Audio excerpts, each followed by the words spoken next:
Chapter 21 to 23. She set aside the teacup and said, "I'll prepare another place to have the book stored by the end of the week.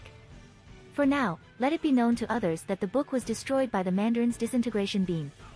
Harry nodded and was silently happy that she agreed to go along with his plan. Harry asked, "So, who is this Mandarin guy?" The Ancient One took from her robe some items Harry recognized as the tech the Mandarin used to break the magic security. She said, "Place these in your inventory and pause so you can analyze them. Tell me what you have discovered first and I will tell you what I know of the Mandarin." Harry had no problems complying and did as she asked. He didn't know the Mandarin dropped them when Harry snatched the book from under his nose. Once paused, Harry quickly realized whatever this tech was, it wasn't Earth-based. Sure, it used electricity, but that wasn't all it used. Some of the materials seemed to use principles which Harry didn't even know those materials had. Harry would have to experiment with them later to learn more since they worked off logic Harry wasn't familiar with. Harry unpaused and said, "It was built on Earth, but it's not Earth tech." The Ancient One nodded and said, "It is said that the Mandarin discovered an alien ship many decades ago and mastered the technology. He crafted the energy sources of the ship into 10 rings which have granted him great power, as you know. Many know of the Mandarin as he is not afraid of showing off and many fear his power. His disintegration beam most of all." "Decades?" Harry asked. She nodded weakly. "Yes. Though the source of his health at that age is not the rings. He is more than just a master martial artist. He has completely harnessed his chi, his life force, and has strengthened it to the point where he can maintain his youth as he pleases." Harry read a few books about life force which mentioned the power of chi and the possibility of youth extension, but Harry didn't know anyone was actually capable of it. The quantity and quality of the chi required were not things that could be obtained in a modern world, or so he thought. Thousands of years ago someone with that much chi would be called an immortal. But in this day and age, even the immortals had died. The Ancient One said, "You're to avoid open exercise for 3 days to avoid suspicion on your recovery from fighting the Mandarin. That will be all and good work." Harry thanked the Ancient One and turned to leave, but before he got to the door she said, "And Harry, do be careful. Some books are sentient and many such books will not have the best intentions of the reader. I do not know how your power will react to such a book, so in the future, be careful of what you place in your inventory." Harry felt the blood drain from his face for a moment before his mind automatically steadied itself. Harry could already think of half a dozen books that fell under the criteria the Ancient One described. When he placed a book into his inventory, it practically became a part of him. What if the book was already someone else? He didn't want to think about it. Secrets were not well kept in Camartage and eventually some details about what occurred came out. Harry bravely took the book that the Mandarin had come for and lasted long enough against him to use the book to block his disintegration beam. At least that was the story the Ancient One encouraged, and she doubted the Mandarin would refute the details. Once Harry recovered, Mordo took him under his wing and began training him in earnest. There were several masters who often took time to personally teach disciples, but Mordo was considered the best when it came to combat. Caecilius was also very skilled, but the man had a sadistic side that came out when fighting someone weaker than him, which included much of Camartage. Few if any of his sparring partners didn't require some medical attention for cuts, broken bones, or concussions. Harry avoided sparring with him for that reason and Mordo never allowed it in the first place. After a year of crafting, Harry had successfully created bracers which increased the amount of momentum he needed to move. This did not increase his weight or make him fall faster as any sparring partner would notice such a thing, it simply increased the amount of energy and effort he needed to make any movement. In other words, he would have to go all out to fight someone at a lower fitness level and he would strengthen himself better doing it. Harry used these to spar with Mordo and train under him with everything he had, which from Mordo's perspective looked to be quite promising but still human. Harry finally used his long cutter sword while sparring, which made Mordo very relieved he would not have to talk Harry out of using that ridiculous heavy sword. The sword style Harry used still worked with the longer than normal sword, but Harry used more footwork variations to strike, dodge, and counter than before. Mordo also began training Harry with his insights into the Heart Palace. He said, "You know Harry, I must admit some jealousy in how easily you achieved it. I was not so lucky." Harry could sense a story and asked, "What happened?" He smiled wryly and said, "When the Ancient One knows you can succeed in a difficult training means, she won't let you use an easier means. Because of this, I didn't learn even basic control for some time. Many who came after me seemed to achieve results quickly, but not me. I didn't even know she had given me the training for the Heart Palace until later." He shook his head in reminiscence and continued, "One day, I told her I just couldn't do it. She told me I wasn't surrendering to the energy and trying to control it instead. She opened a portal and told me to follow." Harry wondered where someone could be taken for that. "Where'd you go?" "Empty Everest." "She took me to the top of Empty Everest and told me someone without proper attire would likely go into shock in 2 minutes. She then re-entered the portal and left me there." He stayed silent for a moment before continuing, "I understood then that what I had been trying to fight until that moment had never been an enemy. I had in fact wasted so much time fighting myself. I gave up the fight. You cannot win a fight against yourself. In the barren cold of Everest I felt the cold numb my flesh and bones, but in doing so, my other senses became more attuned. I felt the energy of space at the peak of the world and accepted it within me, changing it and changing myself. Once I had done this, the first stage of the Heart Palace had been completed and I could control the energy as if it were a part of me. I escaped Everest that day. The Ancient One guided me not where I wanted to go, but where I needed to go. And I have risen far since then." Harry wondered how the Ancient One would feel if she knew Mordo turned a lesson plan into a religious experience. Harry was somewhat thankful he was able to spend another full year of training under the Ancient One and Mordo before Mordo decided to take him along on a small mission. After 2.5 years of Camartage, Harry's stats had gone through several breakthroughs. Harry Potter level 170 age 14 STR 235 AGI 267 INT 355 WIS 350 LUK 20 Warrior Path rank 26 Scholar Path rank 38 Magic Path rank 36 Tech Path rank 23 Business Path rank 11 Crafting Path rank 15. First was Harry's martial technique. Though still leagues below someone like the Mandarin, Harry was at least as skilled as Mordo. Though since he still fought with the training bracers, from Mordo's perspective Harry was simply competent enough not to die pointlessly. The reason he reached Mordo's level was that although the man held back his strength in the spars, he did not hold back his skill to ensure Harry's technique was not lacking in any way he couldn't fix. Harry had fully memorized the content of every book in the library including the Ancient One's private collection. He asked permission once he comprehended the content of the Master's library and after she made Harry promise not to use any spells or rituals contained within for any reason without first consulting her, she agreed. The fact that Harry didn't summon any demons was good evidence he didn't see temptation in the same way most do. Harry did in fact come to her with 3 or so spells he learned and wanted to try out and she was willing to walk him through the dangers and supervise the practice. Harry's Heart Palace had accumulated large amounts of nature energy, strength energy, anti-magic energy, and illusion energy. He spent several months on each over the last 2 years and eventually synchronized the energies with his life force and soul, allowing him to control those energies as easily as he did dimensional energy. Each energy was from a specific dimension the Ancient One led him to in the astral plane. Strength energy for example can be easily found within the Crimson Cosmos, a plane of existence currently ruled by Sidorak. Usually to control strength energy one must invoke Sidorak's name, but Harry could bypass that requirement meaning he didn't even need to chant the spell. This was one of the great advantages of the Heart Palace method and Harry had surpassed Mordo in its usage since Mordo was still trying to absorb energy he couldn't even feel. Harry's Scholar Path increased when he learned something or comprehended something new so it increased suitably of course. The whole of wizard knowledge is only about controlling exotic energy. Sure, exotic energy is formidable, but it is still only one type of energy. Harry had been learning about dozens of types of energies, their uses, and their various permutations. He expanded his knowledge of those studies with what he knew of nuclear physics, theoretical physics, and astrophysics and merged them together. Harry now knew more of the science of magic than even the Ancient One, though she could mentally calculate it faster as she had better instincts from centuries of practice. Harry's tech path jumped when he finally cracked the secret behind the Mandarin's toys.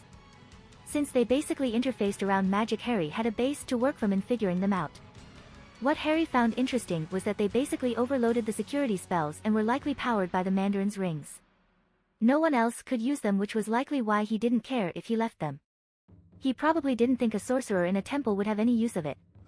The business path increased slowly on its own with or without Harry's input, though it did increase faster when Harry participated in his business interests. The red-headed twins had opened their store filled with fun prank and gag merchandise and Harry would often head over to see what they had that was new. Sirius still ran much of it and was having a great time.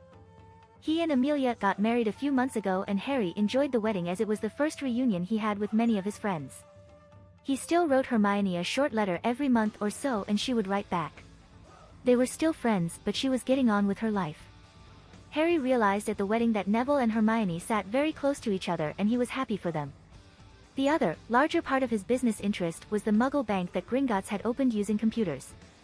They named it P&G Bank and Trust, and hired Squibs and Muggleborns to be the face of the bank as they continued to research Muggle companies and use them to gain more money. They would often give loans of Harry's gold converted into British pounds to up-and-coming businesses at a decent interest and were making long-term money goals from such. What was interesting was that if a business failed, the business would be forfeited to the goblins who would delegate Muggleborns to it to fix up the place using magic and make the business worth something, then sell it to someone else. This method required quite a bit of trial and error and more than a little help from Harry himself, but eventually they figured out what to look out for when giving loans. If the company was any good, the goblins would also retain the rights to buy partial ownership of the company, and in doing so, P&G Bank and Trust slowly but surely grew. As far as the world knew, P&G stood for Potter and Gold, which were both old families of Britain which decided to open a bank. The government knew the truth, of course, but when the royal family learned the Magicals were finally leaving the Victorian era, they had no problem approving it, and the bank did in fact make a minor boost to the economy and paid their taxes properly as good citizens of the crown. Harry's crafting path improved from two sources. The first was the obvious: Harry would take materials and mold them with magic and intent and try to create artifacts. He was already considered a master of metallurgy, tanning, carving, and material physics and chemistry in general. The second source was unexpected but fruitful. Turned out cooking was considered crafting, so Harry started cooking all the time. The higher the crafting path, the easier it was to craft something, so even if Harry rose the path through cooking, it still made it easier to craft working artifacts. Harry would put every cookbook he found in his inventory, practice at least one sophisticated meal a day, and every once in a while he would find some cooking contest in Britain to participate in. So far the best he had done was come in third, but that was not too surprising. Cooking really was an art, and there were many geniuses who surpassed him. Although Mordo had no clue as to the depth of Harry's actual strength, he still requested Harry's accompaniment on a routine retrieval mission to show Harry the ropes. The Ancient One couldn't see Harry's future, so had no idea what would happen.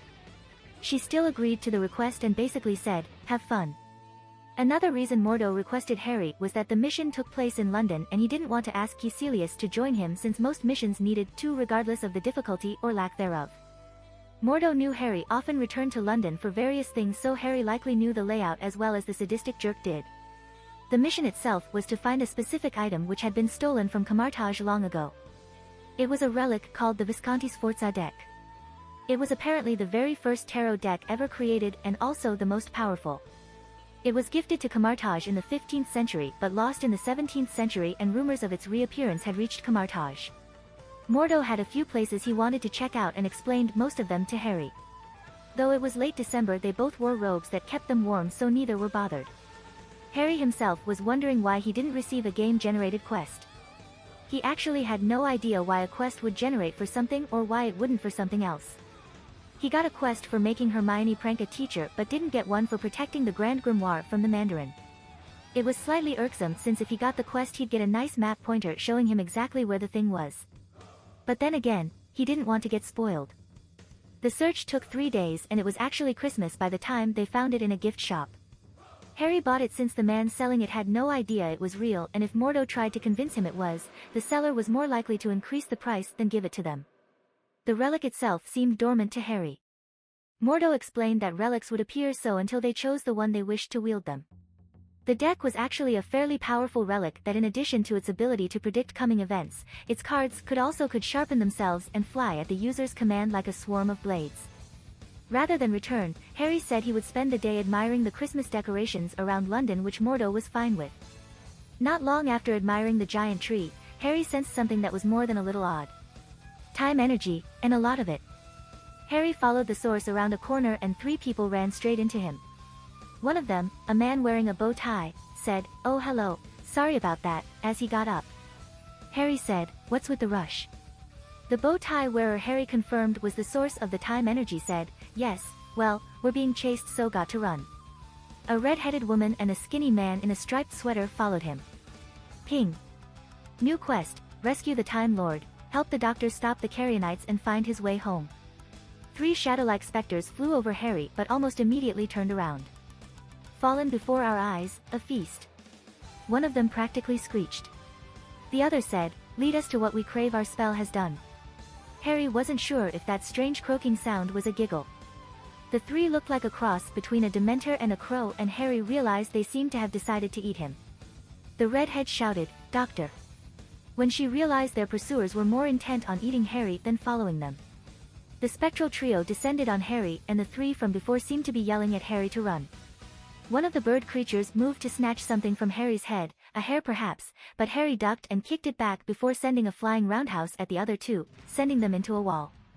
Harry calmly approached the three he ran into earlier and said, "Those aren't friends of yours, I suppose." The one he initially kicked recovered and shouted, "I shall drink from the blood of your heart." The group gave a look at Harry and grabbed him while shouting, "Run!" Harry decided to follow along. While gaining distance, the redhead said, "Wait, kicking them works. Why can't we go back to that?" The man with the bow tie said, "They don't exist on our physical realm, kicking them only pisses them off." Harry wondered how much experience these people had at running while talking. Harry said, "I'm Harry, by the way." The redhead said, "I'm Amy, this is my husband Rory." The man in the sweater gave a small wave as they continued to run down the street. Harry figured the man must be used to being introduced by her. The bow tie wearing leader said, "I'm the doctor." Harry asked, "Of what?" "What?" he asked back. "What are you the doctor of?" Rory chuckled, which made Harry look to him. The man finally spoke up and said, "Most people say Doctor Who." Harry said, "What is far more interesting." Amy said, "Come to think of it, what are you a doctor of?" "Is now really the best time for this?" he almost shouted. The three bird things were flying fast at them, and Harry said, "So do you have a plan?" The doctor said, "Not really, making things up as I go." "Do you want me to kick them again?" "What good will that do us?" the doctor asked. "Buy us some time to make a better plan. We need something to distract them and throw them off our scent. Something I'll think of any second now." Harry felt them getting closer and casually took out a Patronus grenade. Rory noticed it in Harry's hand and said, "What's that?" Harry threw it behind him. After a moment of blinding light, the space suddenly contained a massive shining dragon that barely fit in the space between the buildings on the street. The glowing white construct took a look at the specters and roared. The ghastly creatures turned and flew away immediately, but the massive Patronus did not give chase. The trio stopped dead and turned to see the massive glowing white dragon that looked both real and illusionary. Harry noticed that all three of them could see it, even though Muggles couldn't see exotic energy-based magic. Harry attributed it to the fact that even the two normal-seeming ones did have an excess amount of time energy, which allowed them to see things others could not. The bird creatures also seemed to have a field around them which made them harder to notice, which explained the lack of shrieking on the streets from the ghostly specters flying down London. All the lights in the surroundings started going off and coming back on as the Patronus faded away. This was a newer version of the spell grenade, which had less exotic energy emission, but it still had some effect. The fact that the lights came back on at all was a good sign to Harry. The exotic energy hadn't done permanent damage to the lines in the area. Rory was the first to speak up, barely. What? What was that?" Harry shrugged. "Dragon in a can. Useless in a fight, but scary enough. Those bird thingies will probably figure out it's not dangerous soon, so let's go."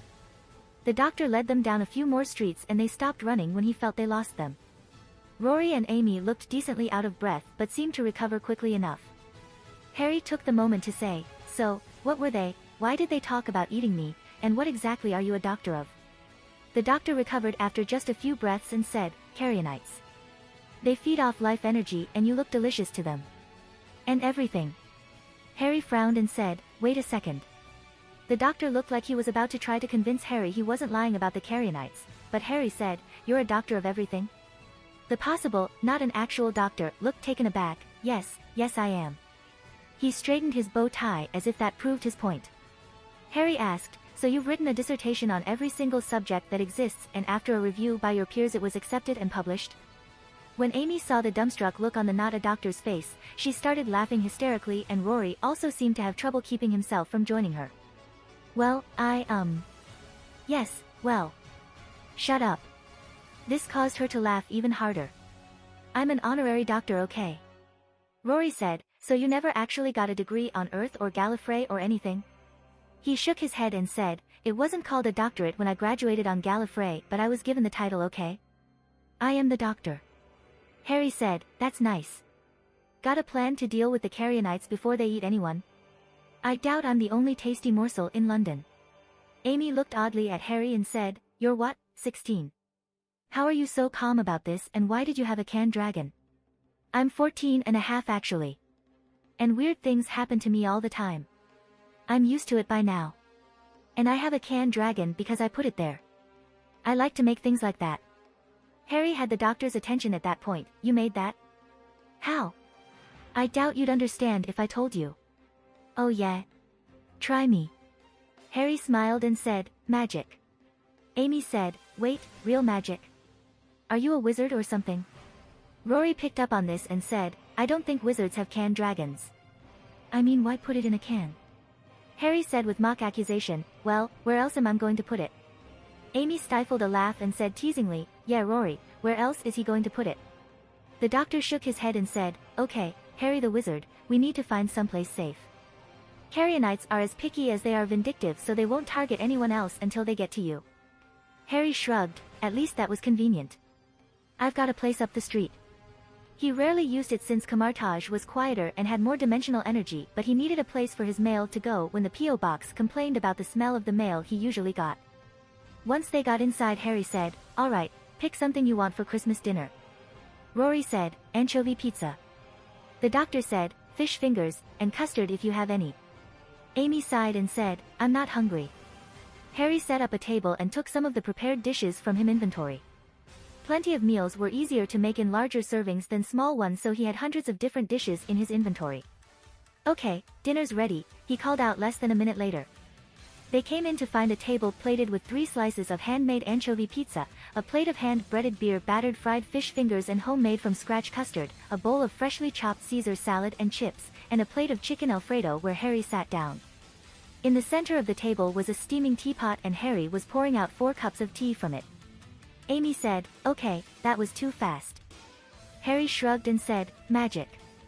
When Amy saw that the place left for her wasn't empty, she decided not to complain as the salad did look delicious. Harry had enough experience cooking to know what "I'm not hungry" translated to when it came to women and food. The doctor dipped the fish fingers into the custard and said between bites, "So you live on your own?" Harry took a sip of tea before answering back, "That's right. I'm emancipated." "So you got a plan yet?" Rory said, "What happened to the TARDIS?" "I mean, I get that we crashed and those carry dash things started chasing us. But where did they come from and why did we crash?" Amy said, "The lights went off, right? Is the TARDIS broken?" The doctor gave a slightly pained smile and said, "Not broken, Amy, dead. The TARDIS will never move again." Rory said, "What? How?" The doctor let his head drop and said, "The TARDIS is powered by the universe it was built in. Those Carianites shifted the course of the TARDIS into another universe. This is London, 2006, but not your London 2006. Amy said, "They shifted the course? But how can they do that?" "It's my fault," he groaned. "They were sealed in a magic ball when Shakespeare reversed the spell that was supposed to free them. I kept the ball in my TARDIS, but it was a ball they made.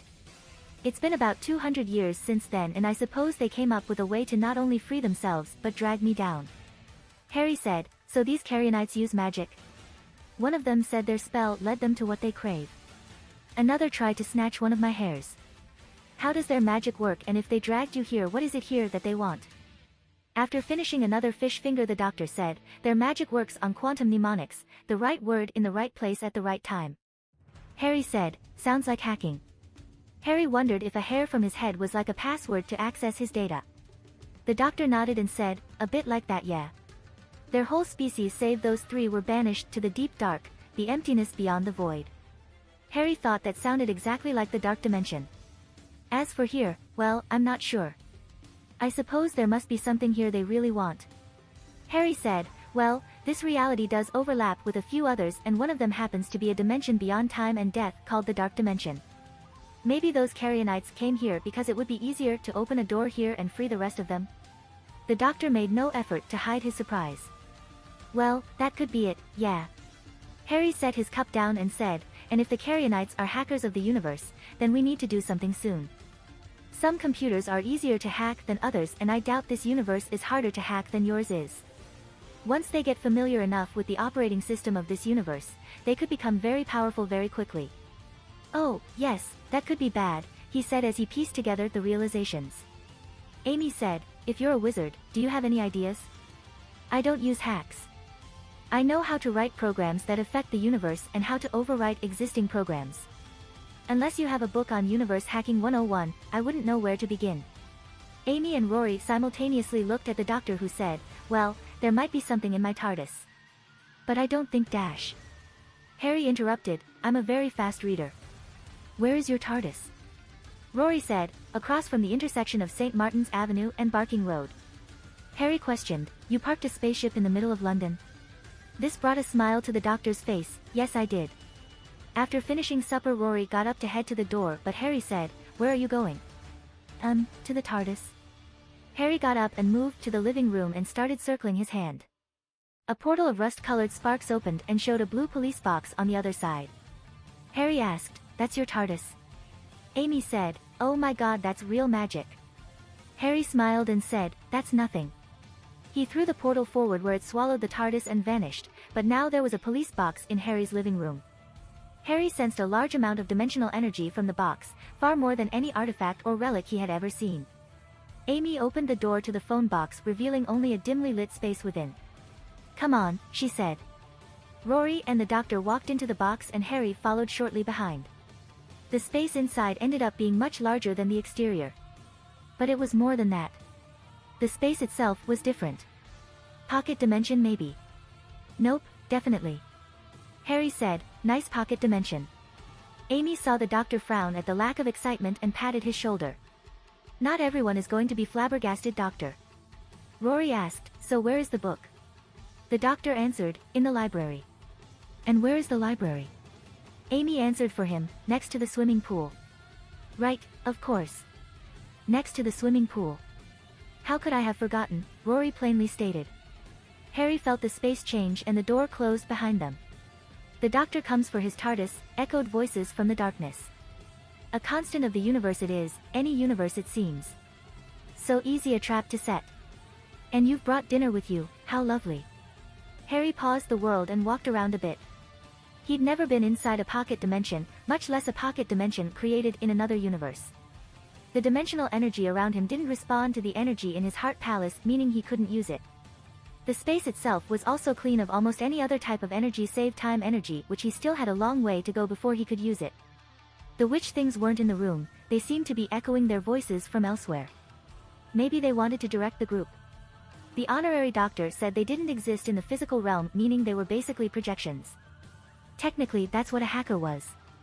A hacker didn't exist in the computer he was hacking, but usually somewhere else. Their presence in the computer was virtual. So how do you stop a hacker? Security, firewalls, and passwords would hold one back, but not truly stop them. The only way to stop a hacker was a counter-hack. That was going to be a problem. Sorcery didn't work here, and Harry already suspected using exotic energy magic in a pocket dimension containing what looked to be a spaceship that could travel through time might not be the brightest idea. Luckily, he had lots of stuff in his inventory. Harry unpaused and took 4 swords from his inventory. Alright, everyone gets a sword. Rory said, where did you get that? Amy grabbed 2 swords and passed one to him. The doctor said, swords, love a good sword. Not sure what good it'll do us though. Harry said, they're more useful than glow sticks. Let there be light. At the command phrase the sword started glowing, shining light all around the rooms. The doctor smiled and said, oh that's cool. Amy swung it around and said, I feel like a Jedi. Harry nodded, they were kinda the inspiration. Amy looked surprised and said, this Earth has Star Wars? Harry nodded and said, yeah, I wonder if it's different from yours though. Amy smiled and said, okay, we're so having a marathon once this is over. The doctor said, library's this way, let's go. He raised his glowing sword and ran down the hall with the others following. The halls filled with chanting as they reached further into the ship. The same set of lines, over and over. Blood and magic leads the way, darkness ends the final day, twist and crumble, minds shall fall, bend and shatter, mortals all. Amy said, Doctor, what are they doing? Nothing, let's go, he lied easily. Amy recognized the lie but didn't question it. Harry figured she was used to it. Harry knew what they were doing, of course. He could feel it. It wasn't even a bad idea. They intended to change the laws of the pocket dimension into a giant computer virus, then crack the whole thing open. The virus would infect the dimensional energy of the whole Earth faster than anyone could possibly stop it. The virus, or spell as it were, would strengthen their own power while driving mortals insane, all over the world, all at once. Of course, it would drive the mortals in here insane long before that point. Luckily Harry wasn't mortal. The others though. Harry said, "Honorary doctor, we have 15 minutes until saturation and an hour until critical mass." Rory said, "Saturation of what?" Harry answered, "The witches are filling the space with madness. As the saturation increases it will become harder to think logical and coherent thoughts. Once the space has reached complete saturation, any mortal within the space won't be capable of sane thought." Amy said, "Okay, that's bad." Harry shrugged. "Kinda. There are ways around it. Sane thoughts are not always the best. If you don't trust yourself, work on instinct and ignore your own thoughts." The doctor said, "Hang on, how can you possibly know that? I read a lot. And my mind is protected from mind magics, so get us to the library." He looked concerned and said, "Do you have a way to read really fast?" "I do, why?" "Just making sure." "This way." The chant of the Carianites continued to echo and they got more and more lost. Since this was a quest, his map did have a pointer, but rather than pointing to the library, it seemed to be pointing to areas of interest. Harry suspected there may have been several ways to succeed, but he could only think of one of them and hoped he knew what he was doing. To find the library, Harry occasionally used a non-verbal "point me" spell to check for its direction. Harry's map filled in as they went about, and using the point me spell for triangulation he figured out where the library actually was. When used wandlessly, the point me spell was a purely internal spell, so he didn't emit exotic energy. Sure, he could have ditched the group and went straight for the book, but he needed to get into contact with the space witches again to get a target lock on them, or he wouldn't be able to find them for the counter-hack. They were luring the group into a trap to eat him, so they should be around somewhere. Probably one of those areas of interest. Each room of the TARDIS was unique, yet several rooms seemed to be repeats of others. Some were almost identical, but according to Harry's map they were in fact in different rooms. Rory started mumbling to himself and Amy told him to be quiet, seemingly unaware that she had been humming a catchy tune for the last 3 minutes. Amy said, "Doctor, we're going in circles. We should go in a straight line." She then used the sword to chop into a wall and slice through it. Harry's swords were enchanted with single-dimension edge magic that only turned on when used by him or someone he authorized to carry the sword for safety reasons. It could cut through almost anything that didn't have magic defense. The doctor said, Hey. That's dangerous." He then turned to Harry and said, "Do something." Harry asked, "Do you have a better idea of getting through a depowered door?" He lifted a small metal glow stick and said, "Yes, I have this." Rory and Amy were hacking through the wall and had just gotten through. Rory seemed to agree with Amy that this was the best idea. Harry turned to him and said, "All right, put your sword down." The doctor did so and Harry said, "Lights out." Amy and Rory dropped unconscious after being knocked out by their swords. "Better?" The doctor confirmed they were both all right and said, "All right, now what?" Harry got a potion from his inventory and fed it to them both. "What's that?" A moment later Rory and Amy turned into stone. "What did you do?" he accused. Harry answered, "They'll be fine. We both know the longer they remain here the higher the possibility of permanent damage. The Carianites won't let us find them until after saturation. I'll turn them back after we're done. We still have a marathon to watch." The pair continued down the hall and the doctor quietly said, "Thank you." He was more than aware that the space was not safe for them and was getting worse, but he didn't have a better option. If they were stone, however, they wouldn't be affected. A few minutes later they came into an open room and one of the Carianites swooped down and tried to grab the doctor. He slashed his sword with more skill than Harry thought he had in him and the spectral crow flew to the side. "Sword and steel shall rust and burn. To the earth it shall return." With the call of the alien which the space changed again and suddenly their swords turned to rust and dirt. Normally the swords would be spell resistant, but due to the saturation of the space their hack-type spells could break Harry's enchantments. The Carianite cackled at the broken weapons and said, "And now for you, doctor. Bind his flesh and bones and hearts, end the fight before it starts." The doctor cried out in pain and dropped, grinding his teeth in agony.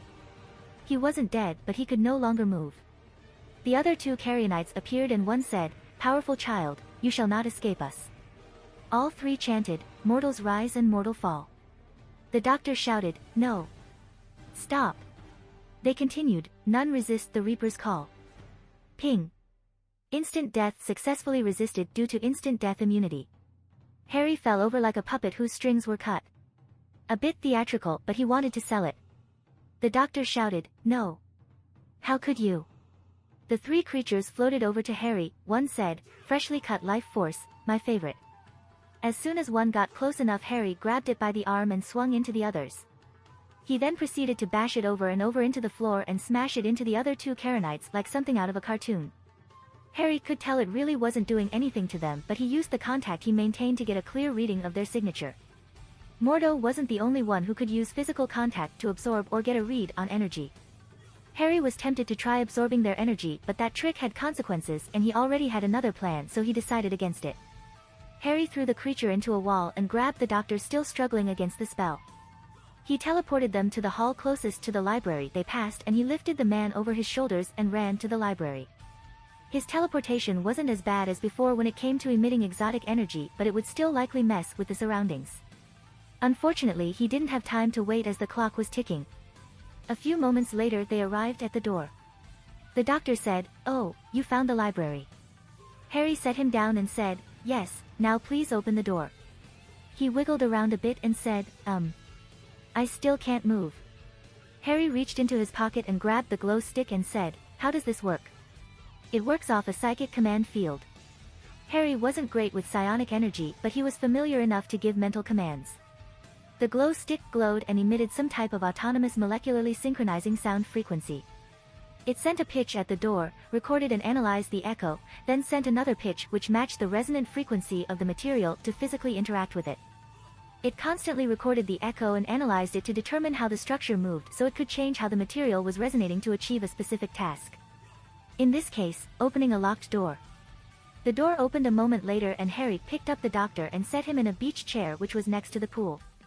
The fact that there were bookcases in the same room as a pool didn't even faze Harry. He used point me to find the book from the shelves and pulled it out. Harry said, "Is this it, the big book of time and space?" "It's a bit thin." The book was thinner than most books in Hermione's library. The doctor shouted from the beach chair, "It's bigger on the inside," with just a little too much enthusiasm, as if he had been waiting to say that for some time. Harry flipped through the pages only to realize no matter how many he flipped, the number of pages didn't change on either side of what he was flipping through. He shouted, "Fingers crossed, doctor," and placed the book inside his inventory. The glow stick too. Yeah, he wasn't passing up a chance to learn how that thing worked. Harry paused and found another chair to sit down. Sitting while paused was uncomfortable as anything he sat on felt like stone. Harry immediately realized why the doctor had doubts on Harry's ability to read the big book. If the space the book took up was not folded in on itself, the book would be thousands of miles long. It was like someone took the full coding of a highly advanced computer's operating system, assigned each individual character an ideographic page and put them all in order in a book. Not surprisingly, the book was not in English or any language Harry had encountered. This was another reason Harry had been okay with wandering around the ship. He paused in each room to memorize the symbols and already had a decent grasp of the written language. The book itself was also similar in structure to an advanced math textbook or programming text. Full mastery of the language wasn't completely needed to learn the content. Years passed by in frozen time. Harry would often switch back and forth between analyzing the device he now knew to be called a sonic screwdriver and the big book of time and space. If translated to English, the math would be called block transfer computation. It was basically how to shift one space to another space and how to fit one space into another space through pure calculation. Simply calculating the process of the action would cause the action to happen. Up to this point there was nothing on time travel, but Harry had only gotten through the first several 100 million pages. That was a few tens of kilometers for a book that was over 4,000 kilometers long. Block transfer computation was funny in that it didn't use base 10 or base 8 math.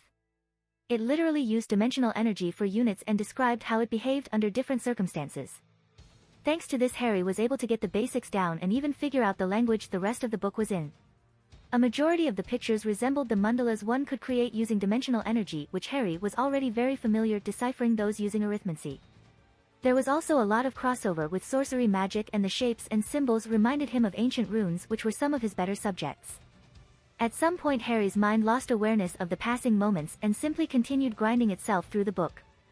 The book itself would be completely unintelligible to most, and the rest would burn themselves out trying to read it in a single setting. Literally. Harry, however, had an intellect and wisdom of 350 apiece, and his scholar path was at 38. With the necklace of the chosen path he wore, it was bumped to 41. Even the doctor himself only had a scholar path of about 32. That meant Harry was 4 times a better learner than the doctor was without the necklace of the chosen path equipped. Keep in mind that a man who had 6 doctorates would likely have a scholar path of 22.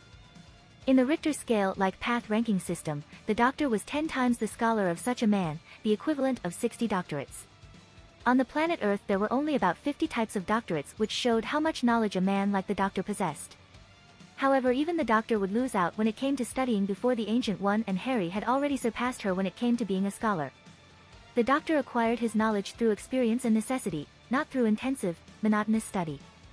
Not that Harry necessarily knew more than the doctor. The scholar path did not measure knowledge accumulated, but the skill one had to learn and teach. It simply meant that Harry and the Ancient One were more skilled at learning and teaching. In sheer volume, the doctor still knew far more than they did, as he was a curious wanderer, while the Ancient One was a protector and only concerned herself with learning what she needed to better protect the Earth. Harry lost awareness, his mind shut down all functions except the processing of the book. He neither breathed nor blinked. He had no awareness of the color or feel of his surroundings, he went completely into automatic pilot. Once Harry finished, the abrupt end caused him to wake up. He realized he had no idea how long he had been paused, but he now had full understanding of the book. Harry looked at a list of pop-ups that appeared while he was reading and realized his INT and WS both increased by 40 points and his scholar path actually reached 41. Harry took a few moments to collect himself and turn the rest of his brain back on. He wasn't sure what state he was just in, but he wasn't going to complain. He saw the doctor on the chair near the pool and remembered he was supposed to defeat the space witches. After figuring out a relatively simple plan, he unpaused and said, "Okay, I'm done." "Was that a joke?" the doctor cried from his chair. Block transfer computations literally could not be kept in a computer because it would change the computer it was a part of and break it, which was why it had to be written in a book to begin with. But this was still the science behind the power of the Time Lords, and very, very few ever truly learned it. The only reason the book was there was because a copy existed in every TARDIS to reference from if they broke it. Harry mentally calculated the paths of dimensional energy binding the doctor and snapped his fingers. The doctor found he was able to move again and said, "Oh. Well, alright then." Harry felt the energies in the TARDIS. The spell the Carianites weaved would reach critical density in 5 minutes and the pocket space would breach, spilling out into the Earth space. He could now feel how the space witch's magic worked through the dimensional energy. Harry almost wanted to laugh when he saw how big of a hole their own defenses possessed. No wonder their species was defeated. Harry focused his intent on the path of the witch's spell and after performing a brief mental calculation shouted into the space itself. "Light and hope shall seal the way. Dawn shall break the darkest day. Right and whole your foes shall rise, lost eternal is your prize." The space itself shuddered and nearly turned in on itself. The echoing spell from before was replaced by shrieking wails. Harry's didn't just counter their spell. He took all the energy they put into it and reversed it back to the sender. He didn't close out the hacker, he caused their computer to explode in their face. The doctor felt the space change and cried out in relief. "You did it. You actually did it." Harry was then hug-tackled to the ground. Amy and Rory were restored from stone and the doctor asked if he could have some of that and the antidote. Being able to turn someone to and from stone could save from injury, poison, and even the vacuum of space. Unfortunately, Harry had to apologize and explain that he couldn't. The potion would expire in a day and a time-locked storage cabinet would fry if it was placed inside. Harry was moderately surprised that exotic energy was bad with frozen time considering his pause feature. This meant no one could freeze Harry in time. Amy and Rory weren't completely happy with being knocked out and petrified, but they understood the need. As a consolation prize, Harry let them keep the swords and a list of the command phrases. He wasn't going to tell them their original swords also broke due to the Carianite spells, so Harry had to pull out 2 more. Once Harry stepped out of the TARDIS, he noticed something rather depressing. The method of block transfer computation he just learned was almost completely ineffective with dimensional energy of this universe. It worked in the TARDIS because the math matched the universe the TARDIS was a pocket dimension of. Harry would have to calculate block transfer computation for this universe on his own from scratch. He wasn't exactly happy about that, but at least it would be a good way to grind the scholar path. Amy said, So, marathon time. Harry smiled but said, sorry, no marathon, I need to get you guys home. Rory picked up on that and said, you can get us home. Yeah. The path you traveled should still be open but will close in a few hours. The faster we get you back, the safer the ride.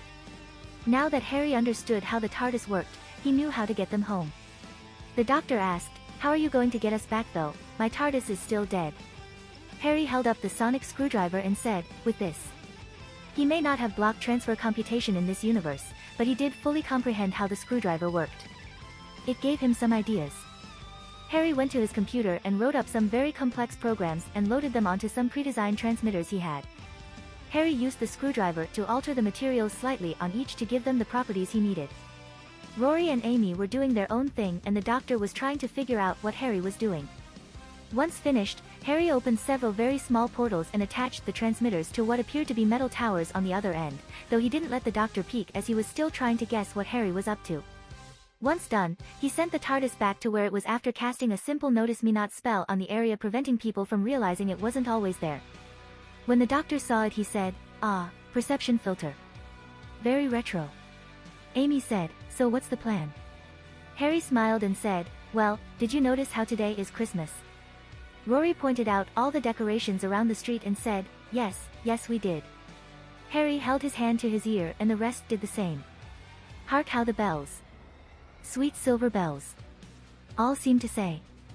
Throw cares away. Rory said, Christmas music. The doctor started looking around and said, but where is the music coming from? Amy said, I don't know. The doctor cried out, resonance. Oh. That's genius, he was smiling ear to ear. Rory asked, what's happening? Before Harry could answer the doctor said, Harry turned the radio towers around here into sonic screwdrivers and had them all play the same song at the same time. Each is playing with a specific tone, but here at the point where they all meet, the resonance achieved will dash. The TARDIS started making a wheezing noise and the lights within started going on one after another. Harry picked up where the doctor left off, I widened the door and this spot now has energy from your own dimension. Your TARDIS should be able to get you back now. Amy hugged Harry and said, thank you Harry. Harry hugged her back and said, you're welcome. Best be off though, the song will end soon. Rory patted Harry's shoulder in thanks and entered the TARDIS followed by the doctor. Rory told the doctor, too bad we couldn't meet Shakespeare, right? Amy slugged his shoulder in jest and said, Harry was fine. The wheezing sound of the TARDIS started up again and the blue box began to fade. Harry said, sorry Rory for just being Harry Potter. Amy looked shocked at that statement and shouted, Harry Potter, just as the sound faded and the TARDIS vanished. Ping. Quest complete, rescue the Time Lord, reward, Ring of Recovery. Harry was pleased that his quest was over but he did wonder why she reacted to his name like that. He hoped they hadn't heard of him. He had enough problems remaining low profile in his own dimension. The ring that appeared in his inventory would remove one status ailment from himself or someone he touched once a day. It would also automatically cure him of an ailment if he was incapable of choosing not to use it. That meant if someone got him with a sleep dart or instantly petrified him this would help. Very useful. It was also bound to him so it could not be stolen or lost through death. He returned home and found out what Rory and Amy had been doing. There was a pile of wrapped presents on his table. Harry couldn't keep himself from grinning at the 6 DVDs titled Star Wars. Harry spent the next 2 days enjoying the marathon which seemed to have different actors than the ones he was familiar with, and when finished he returned to Camartage just before New Year's. The Ancient One asked for a meeting and Harry was more than happy to comply. She didn't think Harry would have such a normal boring mission and Harry was slightly embarrassed to give a 100% confirmation of that. Since Harry was involved she didn't see the hole made in space by the doctor's arrival or the closing of the hole when he left. One reason Harry sent them home the way he did was to force the hole completely shut after being wrenched open. The Ancient One confirmed through her own means there was no issue with it now. She was interested in block transfer computation but insisted Harry not write down any progress he made on getting it to work in this dimension. Even should he master it, it was not something this universe was ready for, or perhaps would ever be ready for. Neither felt the details of Harry's adventures should be spread, though she did show interest in Star Wars as she never watched it before. She organized a movie night over the next few weekends where one movie would be played a week. Some hadn't even seen their universe's version of it and almost everyone liked it.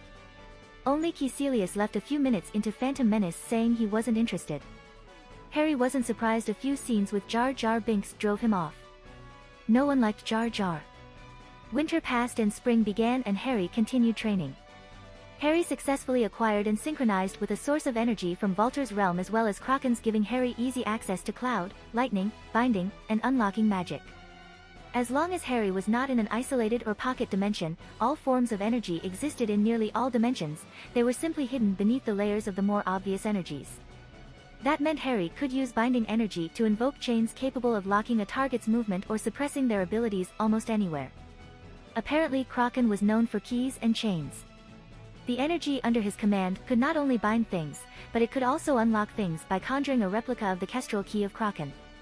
He was very glad he wouldn't have to shout that aloud to conjure the thing, or people would definitely stare at him.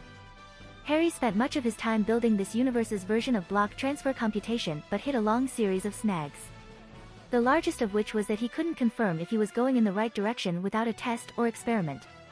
On a cloudy spring evening Harry reached a roadblock he was unable to get past without confirming if a specific theory he had on how the system worked was functional or not. If he went further without confirming it he could be wasting his time if he was wrong. In order to test this theory, Harry was going to see if he could build a bridge that sent an item 1 second into the future. He used magic to construct several dozen pillars intricately inscribed with 5-dimensional math which would calculate the process of moving a small piece of matter a moment into the future in the center of the formation. Once Harry was done, he tossed a rock into the space he created. If it worked, it would vanish for a second and reappear. He was almost certain it would, the test was just to make sure. He was wrong. Once the rock reached the focal point the physical space shattered as if the rock had shattered glass. The crack collapsed the local space-time and swallowed everything in the area before reforming. The pillars had shattered from the strain of the calculation and Harry was gone. If Harry's body was normal, he would have been ripped apart by the tidal forces of space itself, but Harry had been so focused on getting his defense up he had increased his STR more than needed, which allowed him to survive being swallowed by a fissure in reality. Had he died, he would have reappeared in his room. He was not so fortunate this time. The feeling of being thrown through space could not be accurately described, but the closest approximation would be being tossed through the air by a Category 20 hurricane that was filled with hammers and bowling balls while every limb was tied to a rope connecting to massive weights thrown about by the storm, threatening to at any moment tear him to pieces. After an unknown period of being stretched, crushed, and thrown through the tides of reality, Harry was finally ejected from the space between spaces and shot into a hill. The angle was low enough to prevent Harry from getting flattened and the hill was soft enough to give way and make a nice Harry-shaped dent. In other words, Harry wasn't instantly killed. Harry could feel his so-called health bar was near depletion, but it wasn't getting worse. After being chewed up and spit out by space itself, Harry had only one thing to say. Ow! Harry waited a few moments for the damage to return to normal and got out his strongest potion.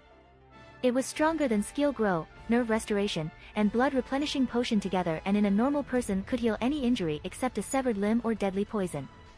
It was appropriately disgusting, but Harry could use his settings to turn dull or remove his sense of taste, which was very useful.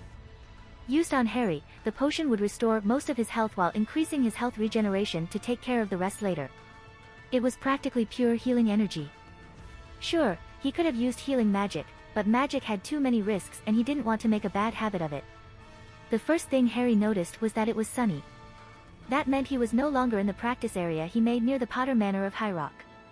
Was it a different place or a different time? Harry gathered the dimensional energy into a mandala before him and had it spin and expand. It changed as it did so, automatically adjusting to the time and place he found himself in. Once done, Harry let the mandala scatter and let himself fall back into the grass. Good news. He was still in Britain. Bad news. It was June of 623 AD. The only good side he could think of in this whole mess was that he could see exactly where he went wrong in his setup for the time-folding array.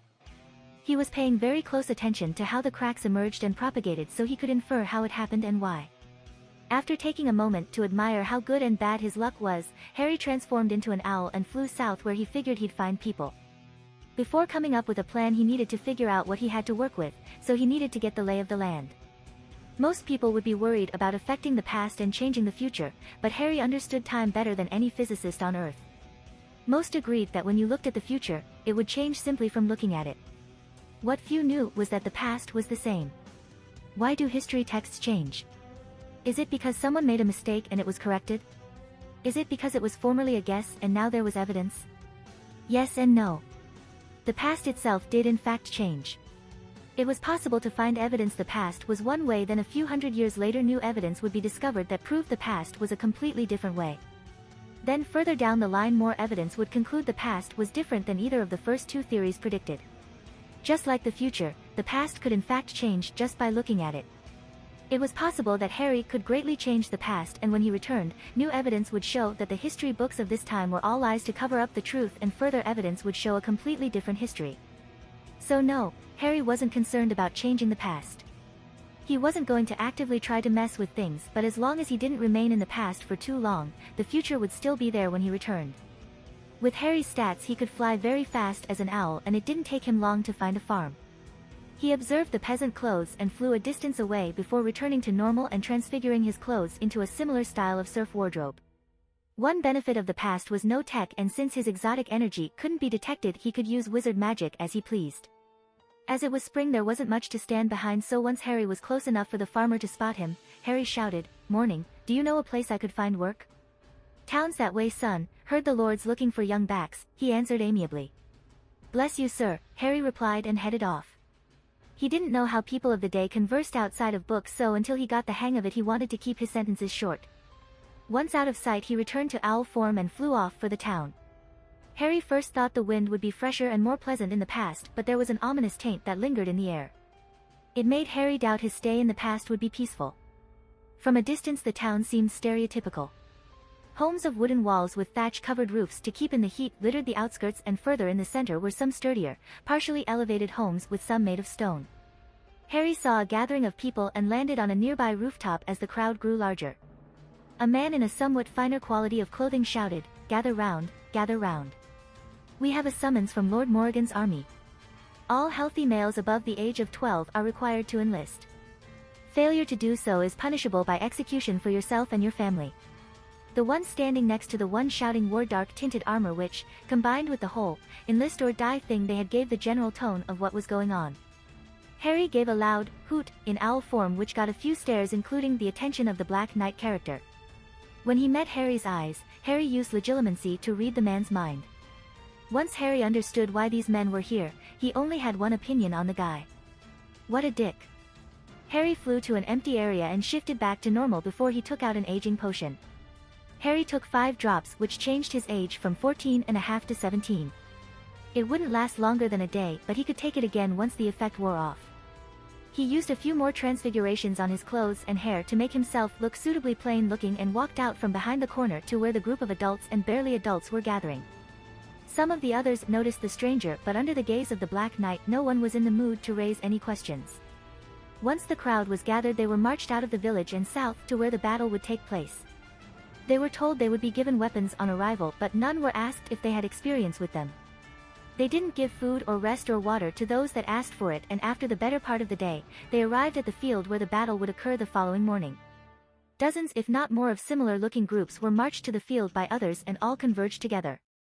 The reason they had no intention of giving food or water was because they fully expected everyone to die. The field itself had been prepared for a massive undead raising spell. Once most of the drafted peasants were dead, the field would activate and turn their peasant army into an undead army. Yeah, they were the bad guys. Once they were taken to the section they were told they would have to defend from the invaders arriving the next day. Harry vanished without anyone noticing him. He wandered around the camp while invisible and used legilimency on the important-looking ones to find out the details of the battle. There were in fact about a dozen weak wizards following the orders of 3 stronger wizards. They were the ones in charge, though they used a lot of runners for messages and orders who all had specific uniforms. Each section of the peasants was to be led by an armored commander, one of those men who gathered the groups from their homes. After thinking over a few plans, Harry decided on a plan to change the outcome of the battle.